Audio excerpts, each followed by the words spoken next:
short-term loans are primarily intended for the purchase of seeds, fertilizers and meeting labor charges. Who determines the scale of finance for crop loans under the KCC scheme? എല്ലാതരം public sector ബാങ്കിന്റെയും regulator ആയ NABARD ആണോ നിൽക്കുന്നതല്ല. എന്താണ് തെറ്റായിട്ടുള്ള statement ആണ്. Hi hello welcome to CC bank. CC ബാങ്കിന്റെ മറ്റൊരു വീഡിയോയിലേക്ക് നിങ്ങൾക്ക് സ്വാഗതം. നമുക്കറിയാം നമ്മുടെ KS കാർഡ് ബാങ്കിന്റെ എക്സാമിനേഷൻ ഇങ്ങ് വന്നെത്തി അല്ലേ. ഈ വരുന്ന ഫെബ്രുവരി മാസം അവസാനത്തേക്കാണ് നമ്മൾ എക്സാമിനേഷൻ ഉള്ളത്. അതുകൊണ്ട് എക്സാമിന് വേണ്ടിയുള്ള പ്രിപ്പറേഷനിലായിരിക്കും നിങ്ങൾ എല്ലാവരും എന്ന് അറിയാം. സോ ആ പ്രിപ്പറേഷൻ നല്ല രീതിയിൽ പോട്ടെ. നിങ്ങൾക്ക് എല്ലാവർക്കും ആദ്യം തന്നെ നമ്മുടെ എല്ലാവരുടെയും വിജയാശംസകൾ നേരുന്നു. അപ്പൊ നമ്മളെ എക്സാമിനേഷന് ബാങ്കിങ്ങിന്റെ ഏരിയയിൽ നിന്ന് വരുന്ന കുറച്ച് ചോദ്യങ്ങളുണ്ട്. ഏതൊക്കെയാണ് ബാങ്കിങ്ങിന്റെ ഏരിയയിൽ നിന്ന് പ്രധാനമായിട്ട് വരുന്ന ചോദ്യങ്ങൾ നമുക്ക് നോക്കാം. ഓക്കെ, അപ്പോ നമുക്ക് നേരെ വീഡിയോയിലേക്ക് പോകാം. ഒന്നാമത്തെ ചോദ്യം, under which act does NABARD derive its power to conduct statutory inspections of RRBs and cooperative banks? ഇതാണ് ചോദ്യം. നമുക്കറിയാം, നമുക്ക് ഈ ഒരു എക്സാമിനേഷന് വരുന്ന സമയത്ത്, അതായത് JCA, KS കാർഡ് ബാങ്ക് പോലുള്ള എക്സാമിനേഷന് വേണ്ടി പ്രിപ്പയർ ചെയ്യുമ്പോൾ അവിടെ ക്വസ്റ്റ്യനിലെ ഒരു വലിയൊരു മാറ്റം നമ്മൾ ആദ്യം കാണണം. നമ്മൾ സാധാരണ ചില സഹകരണ മേഖലയിലെ എക്സാം പോലെ എളുപ്പമാവാനുള്ള സാധ്യത വളരെ കുറവാണ്. കാരണം ഒരു നമുക്ക് പറയുമ്പോൾ കുറച്ചുകൂടി ഒരു നല്ലൊരു പോസ്റ്റിലേക്കുള്ള നല്ലൊരു പോസ്റ്റിൽ നമ്മൾ നിൽക്കുന്ന തരത്തിലുള്ള എക്സാം ആണ് ഇത്തരത്തിലുള്ള എക്സാമുകൾ. സോ അതിൻ്റെതായ ഒരു സ്റ്റാൻഡേർഡ് നമ്മൾ, അതായത് ക്വസ്റ്റ്യൻ പാറ്റേണുകളും കുറച്ചധികം വ്യത്യാസങ്ങൾ ഇവിടെ ഉണ്ടാവാൻ അല്ലെങ്കിൽ നമ്മൾ സാധാരണഗതിയിൽ കാണാറുണ്ട്. സോ നമുക്ക് നോക്കാം ഏതായിരിക്കാമെന്ന്. നോക്കിയേ, ഇവിടെ ആക്ടുകളെ പറ്റി പറഞ്ഞിട്ടുണ്ട്. നബാർഡ് ആക്ട് ഉണ്ട്, BR ആക്ട് ഉണ്ട്, RBI ആക്ട് ഉണ്ട്, കമ്പനീസ് ആക്ട് ഉണ്ട്. ഏതാണ് അവിടെ ചോദിച്ചിരിക്കുന്നത്? നബാർഡിനെ പറ്റിയാണ് ചോദിച്ചിരിക്കുന്നത് അല്ലെ. നബാർഡ് എന്ന് പറയുമ്പോൾ തന്നെ നമുക്ക് വളരെയധികം പഠിക്കാറുണ്ട്. കാരണം നബാർഡിനെ പറ്റി നമുക്ക് ബാങ്കിങ്ങിൽ ഏതാണ്ട് ഒരു മൊഡ്യൂൾ തന്നെ നബാർഡിന്റെ എല്ലാ കാര്യങ്ങളും, നബാർഡ് ചെയ്യുന്നതിനെ പറ്റി ഒക്കെ നമുക്ക് എന്ത് ചെയ്യാനുണ്ട്, അവിടെ പഠിക്കാനുണ്ട്. അപ്പോൾ നബാർഡ്, RBI എന്നൊക്കെ പറയുമ്പോൾ വളരെ ഇമ്പോർട്ടന്റ് ആണ്. നമ്മൾ രൂപീകരിച്ച വർഷങ്ങൾ, അതേപോലെ മാറ്റങ്ങൾ ഉണ്ടായ വർഷങ്ങൾ വരെ നമ്മൾ എന്ത് ചെയ്യണം, പ്രോപ്പറായിട്ട് മനസ്സിലാക്കണം. അവിടെ നിന്നൊക്കെ ചോദ്യം വരാനുള്ള സാധ്യത വളരെ കൂടുതലാണ്. ഓക്കെ, ദെൻ നമുക്ക് ഇവിടെ നോക്കാം. ഇവിടെ ഏതായിരിക്കും ആൻസർ വരിക? Which act does NABARD derive its power to conduct statutory inspections of RRBs and അല്ലെ. അവിടെ എന്താണ് സ്റ്റാറ്റ്യൂട്ടറി ഇൻസ്പെക്ഷൻസ് നടത്താൻ എവിടെയൊക്കെ? RRBയിലും അതേപോലെ കോഓപ്പറേറ്റീവ് ബാങ്കിലും അതിനുള്ള പവർ ഡിറൈവ് ചെയ്ത് കൊടുക്കുന്നത് ഏത് ആക്ടിലാണെന്നാണ് ചോദ്യം. സിംപ്ലി നമ്മൾ പറയുകയാണെങ്കിൽ അല്ലെ, ഏതായിരിക്കാം വരിക? യെസ്, ഏതാണ്? BR ആക്ട് അഥവാ ബാങ്കിങ് റെഗുലേഷൻ ആക്ട് ആണ് വരിക അല്ലെ. ഏതാണ്? BR ആക്ട് വരിക. നോക്കിയേ, while NABARD was created by the 1981 act, 1981 act പ്രകാരമാണ് നബാർഡ് വന്നത്. ഈ supervisory role inspection is mandated under section 35(6) of the banking regulation act 1949 അല്ലെ. അപ്പം ഇവിടെ നമുക്ക് രണ്ട് ആക്ടുകളും കൂടി നമുക്ക് ഇവിടെ പറയാൻ വേണ്ടി പറ്റി. അവിടെ വളരെ ഇമ്പോർട്ടന്റ് ആയിട്ടുള്ള ഒരു കാര്യമാണ് ഈ ഒരു ഇൻസ്പെക്ഷൻ, നമ്മൾ മനസ്സിലാക്കി വെക്കുക. ഓക്കെ, ദെൻ അടുത്തൊരു ചോദ്യം, consider the following statement regarding the classification of agricultural credit. ഇവിടെ നമുക്ക് 3 പോയിന്റുകൾ തന്നിട്ടുണ്ട്. അപ്പൊ ഈ 3 പോയിന്റുകൾ നമ്മൾ എന്ത് ചെയ്യുക, കറക്റ്റ് ആയിട്ട് വായിക്കുക. അപ്പൊ ഈ 3 പോയിന്റുകളിൽ നിന്നാണ് ഈ ഒരു ചോദ്യം വരാൻ സാധ്യത. ഓക്കെ, അപ്പോ ശ്രദ്ധിച്ചുകൊണ്ട് വായിക്കാം. നോക്കിയേ, ഒന്നാമത്തെ, short term loans are primarily intended for the purchase of seeds, fertilisers and meeting labour charges with a repayment period generally not exceeding 15 months. ഒന്നാമത്തത്.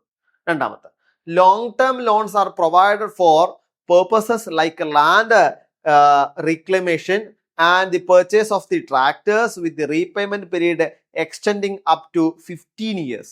ഇവിടെ 15 months, ഇവിടെ 15 years. അടുത്തത്, medium term loan are strictly used for the repayment of old debt to money lenders. ഇതാണ് 3 statement നമുക്ക് പറയാനുള്ളത്. ഇതിൽ എന്താണ് ചോദ്യം? ചോദ്യം എന്താ? വിച്ച് ഓഫ് ദ ഫോളോയിങ് അല്ലെങ്കിൽ which of the statement given above are correct. അതായത് നമ്മൾ നേരത്തെ കൊടുത്തിരിക്കുന്ന സ്റ്റേറ്റ്മെന്റിൽ ഏതൊക്കെയാണ് ശരിയായിട്ടുള്ള സ്റ്റേറ്റ്മെന്റ് എന്നാണ് അവിടെ ചോദിക്കുന്നത് അല്ലെ. അപ്പൊ അവിടെ ആൻസർ നമുക്കറിയാം. ഒന്നാമത്തെ എയും ഒന്നാമത്തെ ആൻസർ ആയിട്ട് വരുന്ന ഏതാണ്? 1ഉം 3ഉം ശരിയാണ്, 2ഉം 3ഉം ശരിയാണ്, 1ഉം 2ഉം ശരിയാണ്, 1, 2, 3 എന്നിവ ശരിയാണ് അല്ലെ. അപ്പൊ ഇങ്ങനെയുള്ള ചോദ്യങ്ങളും ഇവിടെ വരാനുള്ള സാധ്യതയുണ്ട്. അപ്പൊ ഇത്തരത്തിലുള്ള ചോദ്യങ്ങൾ വരുമ്പോൾ നമ്മൾ എങ്ങനെയാണ് അതിനു വേണ്ടി പ്രിപ്പറേഷൻ നടത്തുക? എങ്ങനെയാണ് നമ്മൾ അതിനു വേണ്ടി പ്രിപ്പറേഷൻ നടത്തുക? നോക്കിയേ, ഇവിടെ ഓപ്ഷൻസ് കൊടുത്തിരിക്കുന്നത് 1ഉം 3ഉം ശരി, 2ഉം 3ഉം ശരി, 1ഉം 2ഉം ശരി, 1 2 3 ശരി. ഇതാണ്. അപ്പോ ഈ ഒരു സ്റ്റേറ്റ്മെന്റ് വായിച്ചു നോക്കണം നമുക്ക്, അല്ലെ? ഈ ഒരു സ്റ്റേറ്റ്മെന്റ് പ്രോപ്പർ ആയിട്ട് വായിക്കണം, എന്നാൽ മാത്രമേ നമുക്ക് എന്ത് ചെയ്യാനുള്ളൂ, ഇതിന്റെ ആൻസർ കിട്ടുള്ളൂ. നമുക്ക് പ്രോപ്പർ ആയിട്ട് സ്റ്റേറ്റ്മെന്റ് ഒന്ന് വായിച്ചു നോക്കാം. ഓക്കെ, നോക്കിയേ ഏതൊക്കെയായിരിക്കും വരിക. ഇവിടെ short term loans are primarily intended for the purchase of seed, fertilisers and meeting labour charge with a repayment period generally not exceeding 15 month ആണ് വന്നിരിക്കുന്നത്, അല്ലെ? ഒന്നാമത്തത്. അപ്പൊ ഇവിടെ ഓപ്ഷൻസ് വന്നപ്പോ ഏതാണ്? 1ഉം 2ഉം ശരി, 1ഉം 3ഉം ശരി, 2ഉം 3ഉം ശരി, 1ഉം 2ഉം ശരി, 1 2 3 എന്നിവ ശരിയാണ് വരിക. ഓക്കെ, അപ്പൊ ഇതിൽ ഏതെങ്കിലും ഒന്നായിരിക്കും നമ്മൾ ആൻസർ വരിക. അപ്പൊ അതാണ് നമുക്ക് നോക്കേണ്ടത്. നോക്കിയേ, ഇവിടെ ഒന്നാമത്തെ നമുക്ക് വായിച്ചു നോക്കുമ്പോ എന്താണ്, അവിടെ ഇത്തരത്തില് ഷോർട്ട് ടേം ലോണിന്റെ കാലാവധി അതായത് എത്രയാണ്, 15 മന്തിന്, നോട്ട് എക്സീഡിങ് 15 മന്ത് എന്നാണ് അവിടെ കൊടുത്തിരിക്കുന്നത്, അല്ലെ? അപ്പൊ ആ ഒരു സ്റ്റേറ്റ്മെന്റ് നമ്മളെ സംബന്ധിച്ചിടത്തോളം അവിടെ എന്താണ്, ശരിയായിട്ടുള്ള സ്റ്റേറ്റ്മെന്റ് ആണ്, അല്ലെ? അടുത്ത് നോക്കിയേ, long term loans are provided for purpose like land reclamation and the purchase of tractor with a repayment period extending up to 15 years, അല്ലെ? അവിടെ എത്രയാണ്, 15 years ആണ്. അതും എന്താണ്, ശരിയായിട്ടുള്ള സ്റ്റേറ്റ്മെന്റ് ആണ്. മൂന്നാമത്തെ അവിടെ എന്താണ്, തെറ്റായിട്ടുള്ള സ്റ്റേറ്റ്മെന്റ് ആണ്, അല്ലെ? അപ്പോ 1ഉം 2ഉമാണ് അവിടെ ശരിയായിട്ട് വരുന്നത്. അതുകൊണ്ട് തന്നെ ഏതാണ് അവിടെ വരുന്നത്, സി ആണ് ശരിയായിട്ടുള്ള ഉത്തരം വരുന്നത്, അല്ലെ? ഏതാണ്, സി ആണ് അവിടെ ശരിയായിട്ടുള്ള ഉത്തരം വരുന്നത്. നമുക്ക് നോക്കാം അതിന്റെ ശരിയായ ഉത്തരം എന്താണ്. അതെ, സി ആണ്. നോക്കിയേ, 1ഉം 2ഉം കറക്റ്റ് ആണ്. മൂന്നാമത്തെ സംബന്ധിച്ചിടത്തോളം പറയാറെങ്കിൽ while debt refinancing can occur the primary purpose of medium term credit. Medium term ക്രെഡിറ്റിന് വേണ്ടിയിട്ടാണ്, അതായത് പ്രധാനമായും എന്ത്, നമ്മൾ ഡെറ്റ് ഡീഫിനാൻസിങ് ഉപയോഗിക്കുന്നത്.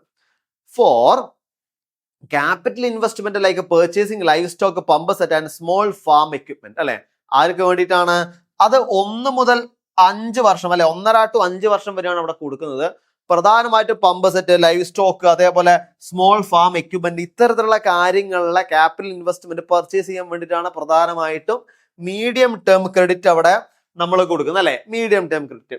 ഇവിടെ എന്താ ചോദിച്ചിരിക്കുന്നത്? ഇവിടെ ചോദിച്ചിരിക്കുന്നത് strictly use for old debt to money lenders ആണ് പറഞ്ഞിരിക്കുന്നത്, അല്ലെ? അതുകൊണ്ടാണ് ആ സ്റ്റേറ്റ്മെന്റ് അവിടെ എന്തായത്, തെറ്റാനുള്ള സ്റ്റേറ്റ്മെന്റ് ആയത്. അപ്പൊ ഇത്തരത്തിലുള്ള ചോദ്യങ്ങൾ അവിടെ വരാൻ സാധ്യതയുണ്ട്. അങ്ങനെയുള്ള ചോദ്യങ്ങൾ വരാൻ സാധ്യത ഉണ്ടാകുമ്പോൾ നമ്മൾ ഓപ്ഷൻസ് നോക്കുക, അതേപോലെ തന്നെ അവിടെ കണ്ടന്റ് പ്രോപ്പർ ആയിട്ട് വായിക്കുക. ഓക്കെ, കണ്ടന്റ് പ്രോപ്പർ ആയിട്ട് വായിക്കുക, അതേപോലെ ഓപ്ഷൻസ് നോക്കിയത് മാത്രം എന്ത് ചെയ്യുക, നിങ്ങൾ ഉത്തരം എഴുതുക. ഓക്കെ, അടുത്തൊരു ചോദ്യം. Consider the following statement regarding the National Bank for Agriculture and Rural Development, NABARD. നബാർഡുമായി ബന്ധപ്പെട്ട കുറച്ച് സ്റ്റേറ്റ്മെന്റ് കൊടുത്തിട്ടുണ്ട്. അപ്പോ നമുക്ക് നോക്കാം. ഇത് നേരത്തെ പോലെ തന്നെ എന്താണ്, ഇതാ ഇവിടെ പറഞ്ഞിട്ടുണ്ട് 1 2 1 2 മാത്രം, 2 3 1 2 3 അവിടെ പറഞ്ഞിട്ടുണ്ട്. അപ്പോ ഇതില് ഏതാന്നുള്ള കാര്യം നമുക്ക് നോക്കാം, അല്ലെ? ഓക്കെ, വായിച്ചു നോക്കാം നമുക്ക്. നോക്കിയേ, NABARD act as a regulator for all public sector banks in India, ഒന്നാമത്തെ സ്റ്റേറ്റ്മെന്റ്. രണ്ടാമത്തെ, NABARD manage the rural infrastructure development fund which is funded by the shortfall in the priority sector lending by the commercial bank, രണ്ടാമത്തെ statement. മൂന്നാമത്തെ, NABARD provide direct refinance to SSG without the involvement of intermediary bank. ഇവിടെ നമുക്ക് വായിക്കുമ്പോൾ തന്നെ അറിയാം, നബാർഡിനെ പറ്റി നല്ലോണം പഠിച്ച ഒരാളാണെങ്കിൽ നമുക്കറിയാം അവിടെ ഏതാണ് ശരിയുള്ളത്. അവിടെ ഒന്നാമത്തെ സ്റ്റേറ്റ്മെന്റ് അവിടെ എന്തല്ല, ശരിയുള്ളതല്ല നമുക്കറിയാം, അല്ലെ? അതായത് എല്ലാതരം പബ്ലിക് സെക്ടർ ബാങ്കിന്റെയും റെഗുലേറ്റർ ആയാലും നബാർഡാണോ നിൽക്കുന്നതല്ല. എന്താണ് തെറ്റായിട്ടുള്ള സ്റ്റേറ്റ്മെന്റ് ആണ്, അല്ലെ? രണ്ടാമത്തെ സ്റ്റേറ്റ്മെന്റ് നമുക്കറിയാം, NABARD manage the rural finance അല്ലെങ്കിൽ rural infrastructure development fund which is funded to shortfall of priority sector lending by the commercial bank. ആ സ്റ്റേറ്റ്മെന്റ് അവിടെ എന്താണ്, ശരിയായുള്ള സ്റ്റേറ്റ്മെന്റ് ആണ്, അല്ലെ?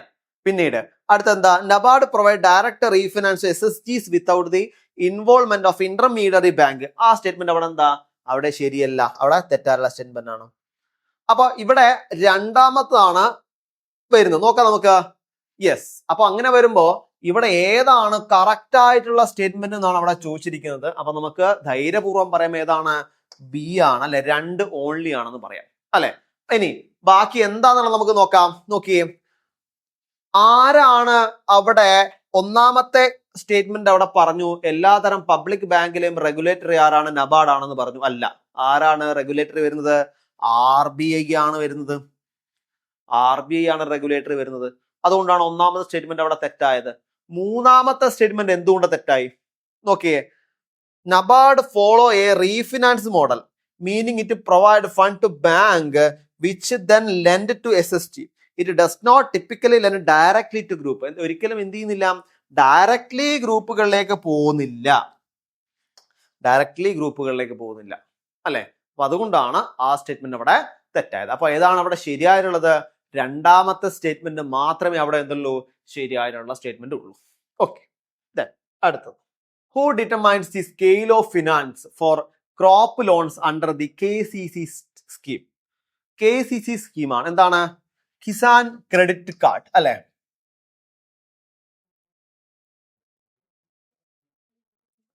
Kisan credit card. അതില് ആരാണ് പ്രധാനമായിട്ടും സ്കെയിൽ ഓഫ് ഫിനാൻസ് എന്ന കാര്യം കൊണ്ടുപോകുന്നത്? നോക്കിയേ, governor of RBI, chairman of NABARD, അതേപോലെ DLTC അല്ലെങ്കിൽ individual bank branch manager. 4 option കൂടെ കൊടുത്തിട്ടുണ്ട്. നോക്കാം ഏതായിരിക്കും വരിക. ഇവിടെ KCC സ്കീം ആയതുകൊണ്ട് തന്നെ പ്രധാനമായിട്ട് ആരാണ്? യെസ്, ആരാണ്?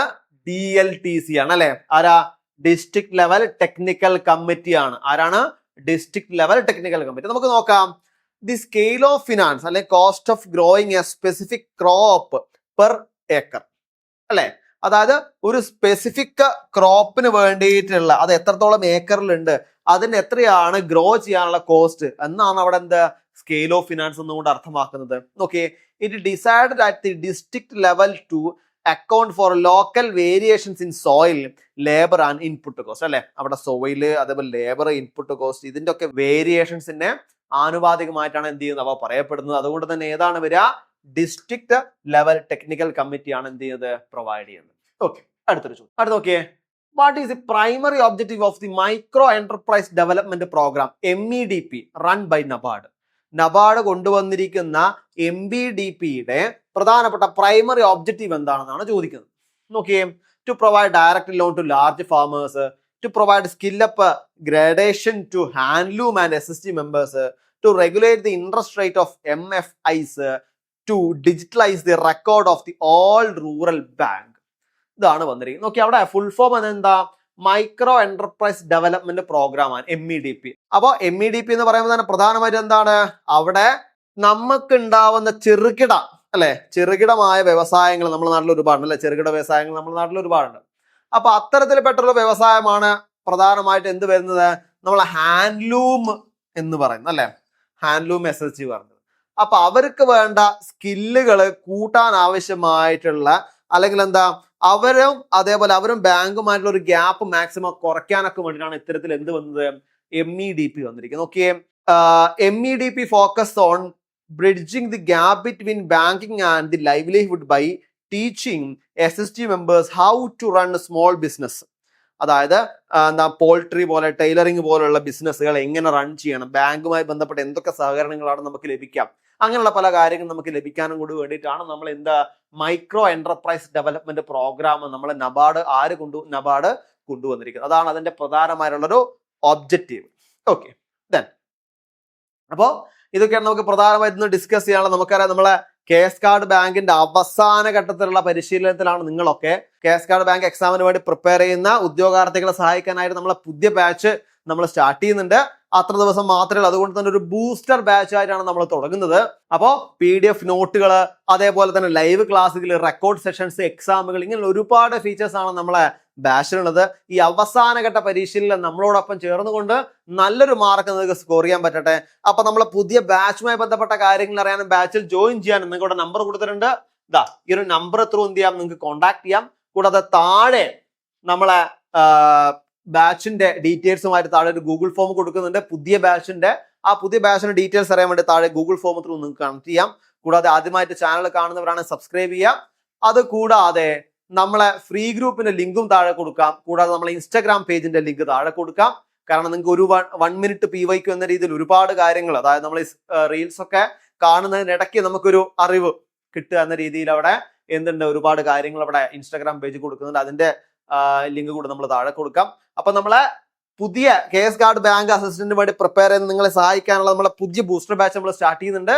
ബാച്ചുമായി ബന്ധപ്പെട്ട കാര്യങ്ങൾ അറിയാനും ബാച്ചിൽ ജോയിൻ ചെയ്യാനോ നമ്മളെ ബോർഡ് നമ്പറിലോ അല്ലെ താഴെ ഗൂഗിൾ ഫോം ത്രൂ നിങ്ങൾ എന്ത് ചെയ്യാം, ഞങ്ങളെ കോൺടാക്ട് ചെയ്യാവുന്നതാണ്. അപ്പൊ അതൊക്കെയാണ് ഇന്ന് പ്രധാനമായും ഡിസ്കസ് ചെയ്യാനുള്ളത്.